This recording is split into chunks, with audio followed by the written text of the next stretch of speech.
Welcome, Lynn Woodland.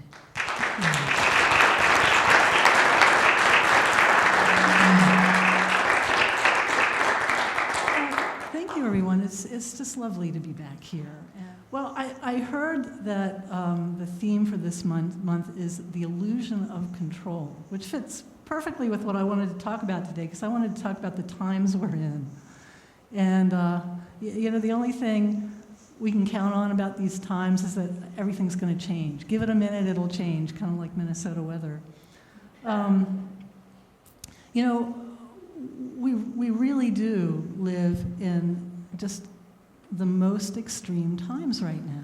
And it does make it hard for any of us to have any sense of, we're in control, we know what's going to happen. And there are people from just radically different backgrounds and ideologies, and for very different reasons, like economists, environmentalists, spiritual leaders, historians, futurists, all saying that something monumental is about to happen or is already happening. And many cite, in particular, 2016 as a pivotal year. And think about it, already we've seen 2016, it opened with the stock market crash. We've seen the balance on the Supreme Court just boom, it's up for grabs all of a sudden with the very sudden and unexpected death of Antonin Scalia. And we've got this presidential election that's featuring, I think, the most extreme range of candidates that, have we ever seen that in the history of this country? I'm not sure we have. Now, there's a number of metaphysical people who've suggested that this year, in fact, some people have cited the blood moon, supermoon of last September as being a really significant turning point, that as the tipping point, in fact, that there are more of us, or enough of us now, holding the consciousness of love and unity to tip the planet in a direction for the better. Of course, there's some spiritual leaders saying, okay, get ready for the end times. But I think that 2016 is a pivotal year, and I kind of had my own way of finding myself there. And I want to talk about that, and I actually want to start by going back a few years. I want to go back to the 80s. I want to go back to, does anybody remember the Harmonic Convergence? Any of you remember that? See, a number of you out there look old enough too, I have to say. It was 1987, and the Harmonic Convergence, it was based on this unusual astrological pileup, and it was said to be an event that was bringing a vibrational impulse to humanity, to really move us in the direction of unity and peace on earth and all that kind of great stuff. And here we are in 2016, and I can't say that I see a whole lot of peace on earth to show for it. So what was that? What was that event? Was it just kind of a flash in the pan, fringy thing with no lasting consequence? The event in and of itself, I would say, had some historical significance. It was massive, first of all, and it was only the second time that such a large global event had ever been organized to direct consciousness toward unity on our planet. The first one was the World Peace Meditation that was sponsored. It was held just months before the Harmonic Convergence, and became a very related event. It was spearheaded by Barbara Marx Hubbard and the Global Family, and that became a big organizing power for the Harmonic Convergence. And for that event in 1987, there were all these famous people who participated. Even Johnny Carson got his audience to Om for the event. Probably millions were touched by this event, and nothing of that magnitude or like that had ever happened before. Remember, this was way before social media and the internet had us all buzzing and connected in such an easy way. It was not an easy thing to organize something like that way back then. So, but what did it do? In that it's an astrological event, I decided to look at it and explore the question for myself from an astrological perspective. In fact, in particular, I looked at the planet Saturn and the movement of the planet Saturn starting from that harmonic convergence moment. Because the planet Saturn astrologically is said to create time frames and stress points and structure and definition. And it takes roughly 29 years for Saturn to go all the way around the zodiac and come back to its starting place.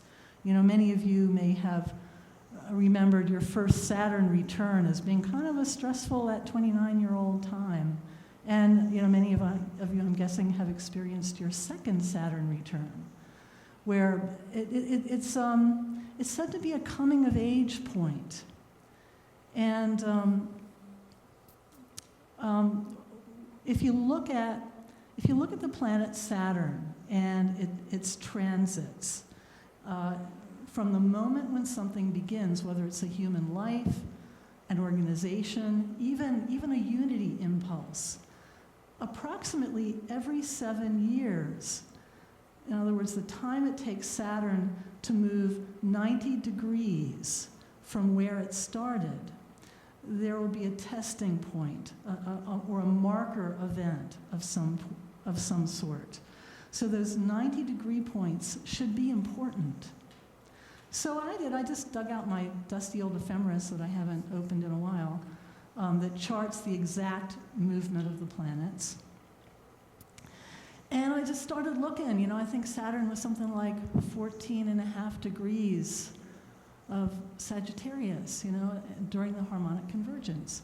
So I just looked at the progress of Saturn and by those 90-degree angles. The first point I looked at was the 80-degree mark, which was about 14 years after the Saturn, or after the harmonic convergence. But it was by exact degree, not just approximately 14 years. I went by exact degree. And I found this date, September 11th, 2001. Remember that? It was kind of a world-shaking event. Started the world changing in some pretty big ways. So that kind of gave me chills. And then I looked at the 270-degree mark, also 90-degree angles, 3 90-degree angles. And I found a late September 2008 date, which that was the time that Lehman Brothers collapsed. It was what started the serious nosedive of the global economy. So I got some more chills when I saw that. And these dire events really do speak to Saturn's capacity to create stress and breakdown. With Saturn, what's weak is going to fall apart, what's strong is going to get stronger. But did they have anything to do with unity consciousness? 2011, wow, that just seemed, 2001, September 11th. That seems like it was the beginning of, a horrible phase of never-ending war. And I was wondering about that first 90-degree point. That was in 1995. Because nothing that world-shattering seemed to happen in 1995, at least on first inspection. And then I realized that maybe it did, although at that time, there were even very reputable journalists who were thinking that, what was birthing was not a big deal, much would ever come of it. But the years between 1987, when the harmonic convergence happened, and 1995, that first 90-degree testing stress marker, pretty closely bracketed what I think was a pretty big world-changing phenomenon. It marked, 1987 marked the first year that the internet had significantly more users than the very tiny elite group it had prior to then. And 1995 is when the internet was privatized. So it really took off in a huge way for mass consumption.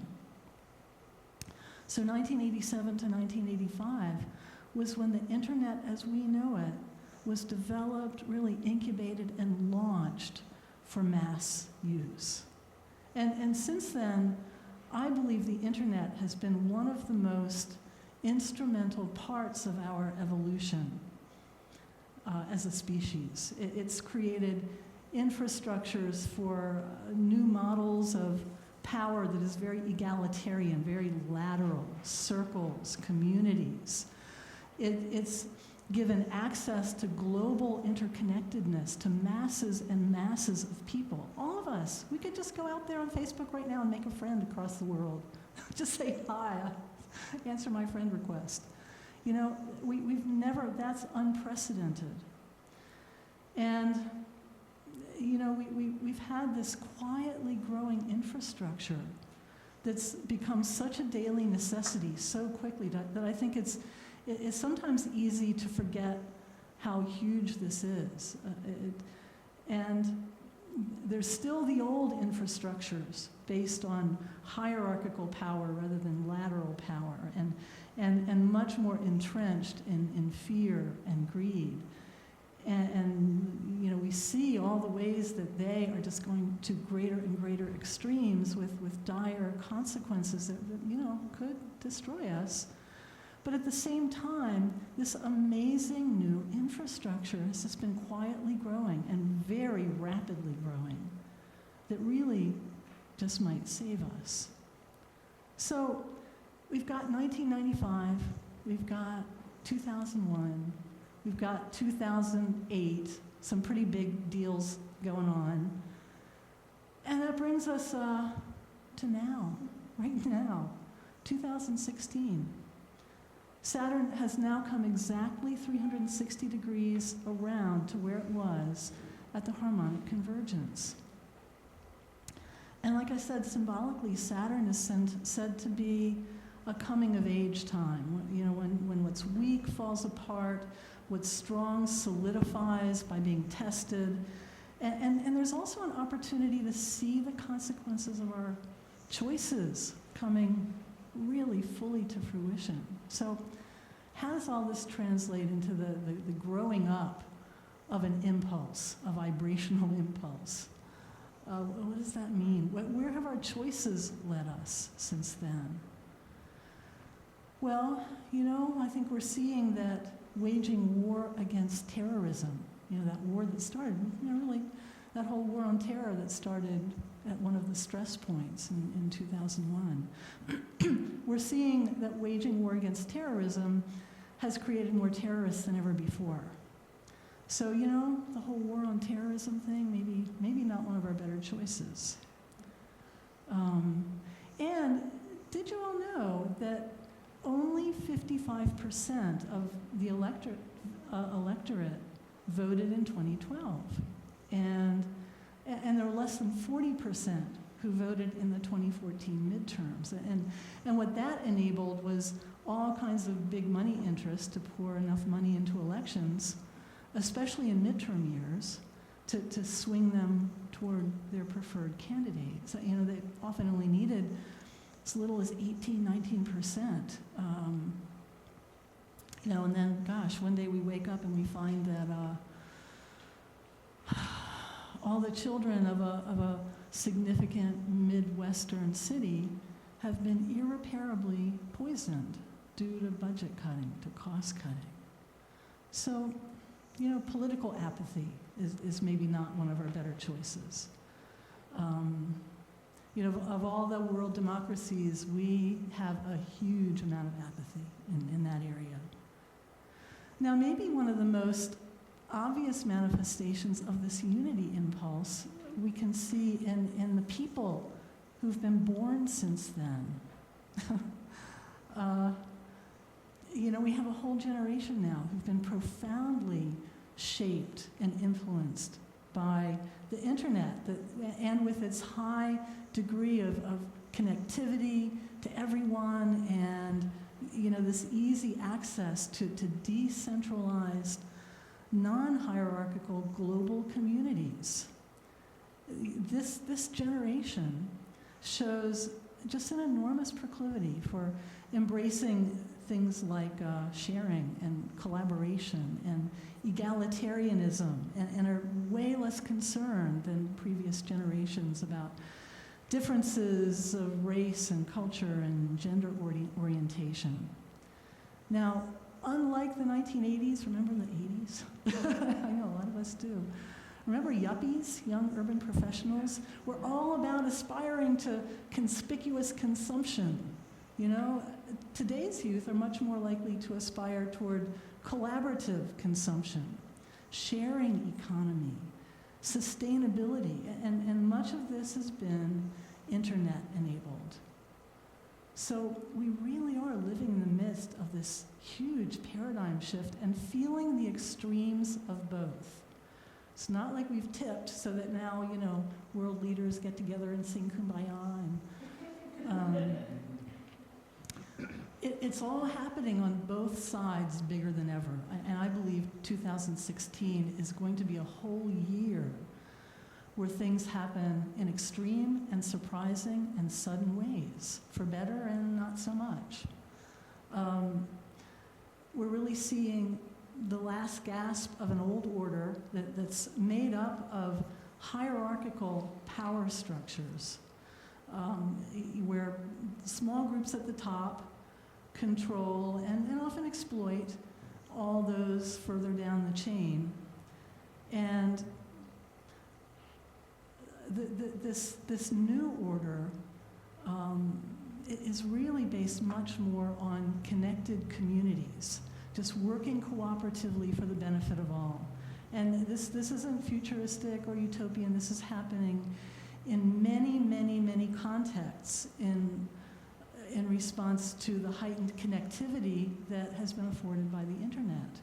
I mean, just start Googling things like open sourcing, sharing economy, some of those buzz terms that have only been in our vocabulary since maybe 2003, 2004. It's happened very quickly. And this new paradigm trend is all about, is very much aimed toward the sharing and disseminating of goods, services, information in that decentralized peer-to-peer way, enabled by the internet without the involvement of central organizing hierarchies. Like I'm connected to neighborhood.com, great little neighborhood social media. And I watch my neighbors trade stuff all the time. They don't go to Menards. They just say, hey, I got some wood, anybody want it? Or hey, I got some plants, anybody want it? It just starts going back and forth because we're connected on the internet. A friend of mine just, instead of booking the Sheraton, the Marriott, she went Airbnb, stayed with a lovely couple, and had a great guest suite and a more interesting experience and paid a whole lot less money. So this trend, it requires mass participation as a driving force. Now remember what I said about how we stopped voting? Just keep that in the back of your mind. The new trend, the new paradigm, requires mass participation as a driving force. It encourages the most efficient use of resources, and it diminishes inequities of power and resources as it also empowers individuals. Just think for a moment about something like Wikipedia and Google, how we now have just libraries full of information, literally in the palm of our hand for any of us who have a smartphone. And this instant access, it was just out of the question a few decades ago. And And it's again one where many masses of people contribute small bits, it's easy, and then everybody has access to the whole of it. It's free. It's this very efficient use of resources. It's about creating a collective mind, a hive mind, which becomes more intelligent than any individual mind or even group of minds. It's something new and different. It's win-win, it's easy, it's driven by the virtually limitless power of all of us together. And this is love in action. This is a manifestation of unity consciousness. That vibration that at its highest spiritual level is love, as it comes down to earth, it looks like this kind of connection and sharing, where we all bring the best of who we are to the table and have something that everyone has access to. So we're at this crossroads. Change is happening so fast. And the bad is getting worse while the momentum to rise above it is just getting stronger and stronger. And of course, that makes for pretty unsettling times.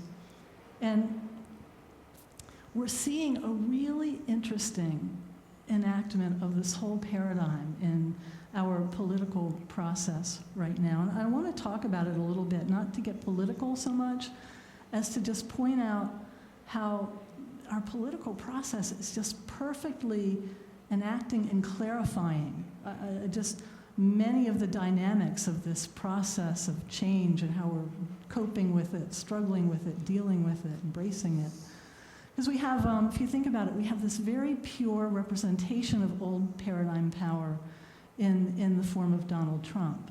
And now he claims not to be bought because he can fund himself. And what that means is that he's at the top of the hierarchy. In that hierarchical power structure, he's at the top of it. And in fact, he's got such a foothold in it that he feels a lot of freedom to do what he wants. You know, he's the guy who's even bragged that he could just stand in the middle of a crowded street and shoot someone and not lose any voters. So it's easy to see how people who felt oppressed further down this hierarchy would just find this kind of freedom that he demonstrates to be very exhilarating. You know, he gives people who are a bit lower down that sense of what it would be like to be at the top. And, you know, it's that whole, you know, I don't give a damn because I don't have to attitude. I mean, if we've been oppressed for a while, that's going to be very appealing. And also the whole targeting of marginalized groups, Muslims, Mexicans, whatever.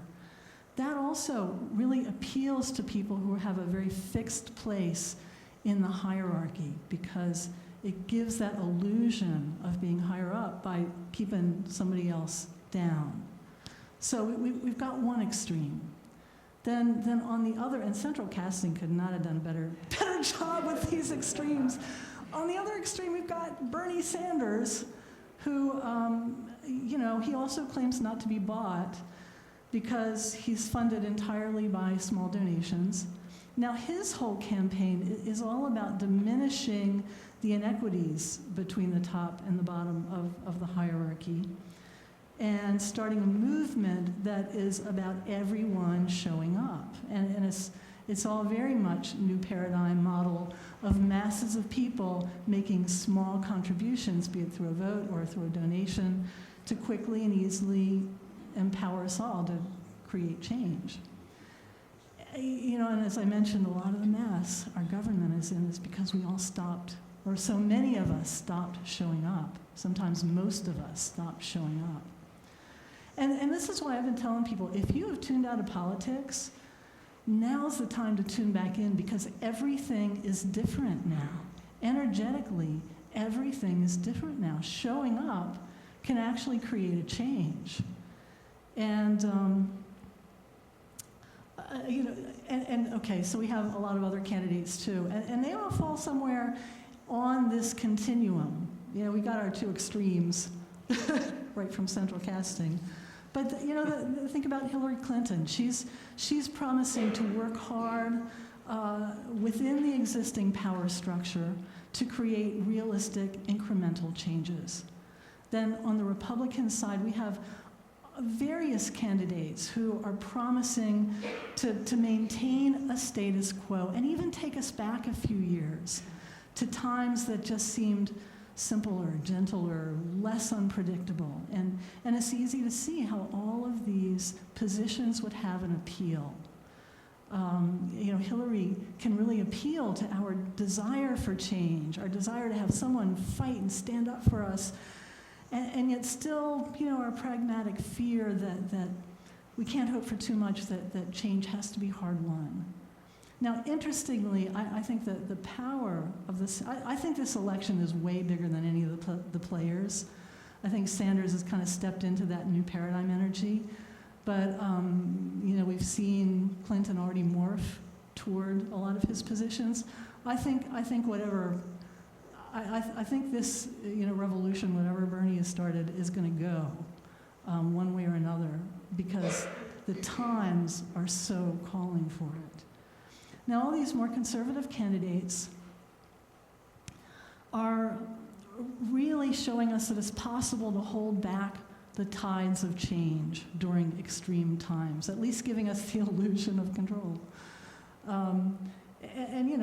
Is it any wonder that there would be a lot of people out there who would find comfort in denying climate change when just so many really scary things are happening with the weather? I mean, we can say, oh, isn't it great? We were outside grilling yesterday. It's February 55. But then we have to think, well, ooh, it's really not supposed to be like that. This is still Minnesota. And it's understandable that there would be people who would want to go back to times when everybody knew their place on the hierarchy, especially those people who historically have been comfortable being a little higher up on the hierarchy, who are now having to live in this new reality where all ethnicities and all genders and gender orientations are supposed to be mixing all together on the same playing field. You can see how unsettling that would be. So if you simply look at the candidates now who are running for president this season, you can see all the ways that we are collectively embracing change, denying change, coping with change around these incredibly shifting paradigms. So, I'm always about the consciousness of this kind of stuff. And I want to turn a political discussion into an exercise in consciousness. There's a way that political discussions can just really bring up a high level of passion, love and hate, and all. And there's a way that whatever it is we love to hate shows us a way that we've given our power away. What most annoys us in other people tends to be what we've disowned in ourselves at some level. And we tend to see it in other people instead of owning it, acknowledging it ourselves. Now, Carl Jung, who's the father of transpersonal psychology, used the term shadow to refer to these aspects of ourselves that are so repugnant to us that we keep them very buried and hidden. And we keep them, locked away in our unconscious. And then we project them on, like I said, those people out there who we most love to hate. And it's so easy to do that with our politicians because we're not really connected to them personally. We can just project anything we want on them. And I have this great quote. It was by one of Jung's close colleagues, Dr. Marie-Louise von Franz, who writes of this process. This is from Man and His Symbols, which is a great book. She wrote, "Political agitation in all countries is full of such projections. If we identify our shadow with, say, the communists or the capitalists, a part of our own personality remains on the opposing side. The result is that we shall constantly, though involuntarily, do things behind our own backs that support the other side, and thus we shall unwittingly help the enemy. So in other words, the more you hate Donald Trump or Bernie Sanders or Hillary Clinton or whoever, the more you actually unconsciously are supporting their side. So really, to be part of this new paradigm, to be part of the breakthrough instead of just fall into being part of the breakdown of the old order, we really need to recognize that a piece of who we've called the enemy out there is also within us. One of my favorite quotes by Elizabeth Kubler-Ross, something she said often, is that we all have an inner Mother Teresa and an inner Hitler. So what we're going to do next is combine some of this personal work of healing our own shadow, because really that is what enables us to be part of the breakthrough of new paradigm energy. Because to start looking around you this year and watching your own life, and I will bet anything that you're going to start seeing a lot of people facing some of the worst challenges of their lives, like, oh my gosh, life has never been harder, and other people just breaking through to a state of ease and fulfillment in ways they never dreamed possible, that happens just very suddenly and easily, and woohoo, you're going to see a lot of that playing out. And to be part of the breakthrough instead of the breakdown means we really have to be conscious. We have to be very intentional about our choices, because this time requires powerful choices and bold actions. Ambivalence is no longer an option. Sleeping through it is no longer an option. Being wishy-washy, it's just not an option. We have to make choices that really come from our highest self and our highest truth. And that's what's going to really take us into this new paradigm, so that even though we feel that everything around us is crumbling, like people are having really hard times, our personal experience is that we're taking a quantum leap into our highest good. So this is going to be a little exercise to just start that process. Bill, are you going to doodle on the piano for me or something for this? Got something? All right. So everybody just get comfortable in your seat and close your eyes.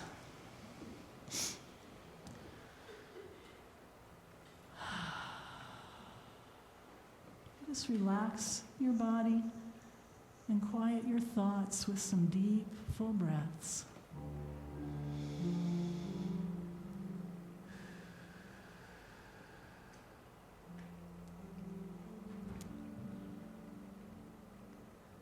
And turn your attention inward. And just begin to let your identification shift from the small self of our personality and body that we so often think of, that's who we are. Expand your awareness so that you start to imagine yourself as a much greater spiritual higher self. Something more than your body, your thoughts, your emotions, more than your personal history. That the truest part of you is that you are a beautiful, radiant being of light, as are we all.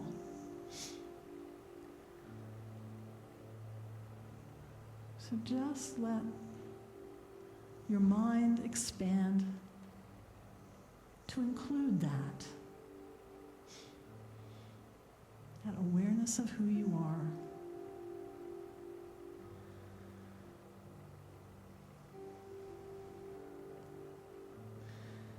And now picture in your mind's eye whatever political leader or candidate that you most dislike. You know, the one who really jerks your chain the most. And if you can't find one of these in these times, either you're really tuned out or you're totally enlightened. So just see who pops into mind. You know, that politician you most love to hate. And as you do hold this person in mind, just be aware of your personal feelings that you have toward this individual. And you know, if you have judgments or anger, it's not necessary to resolve all these issues of your personality just now. Simply put them to the side so that your identification right now can remain with your higher self, the part of you that's greater than all that.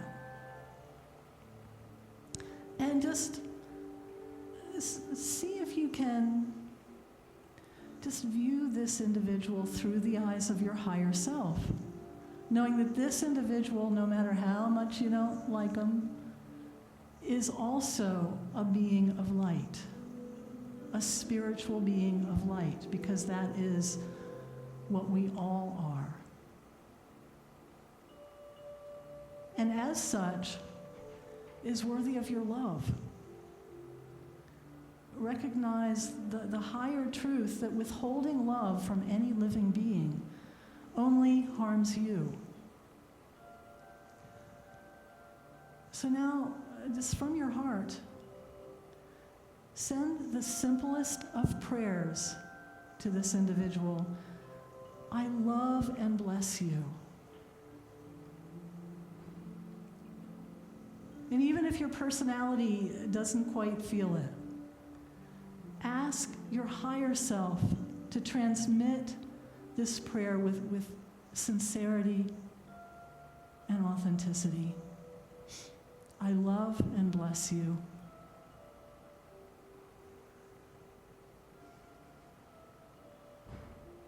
Love is the new paradigm of our times. It puts everything to right.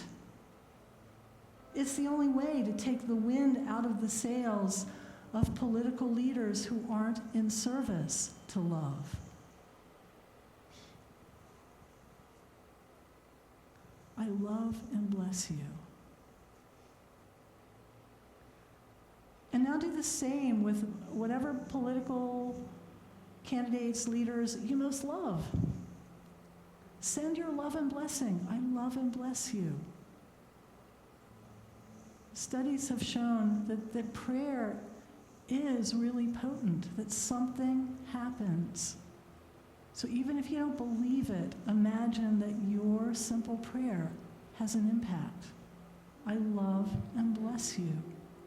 Now do this with every candidate you can think of, and surround the whole process that our country is going through right now with the blessing of love. Because with love, only the highest can happen.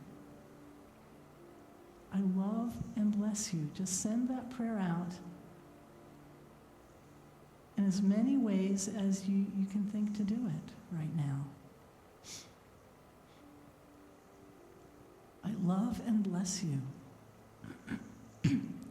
It's a simple, but it's a very potent little prayer.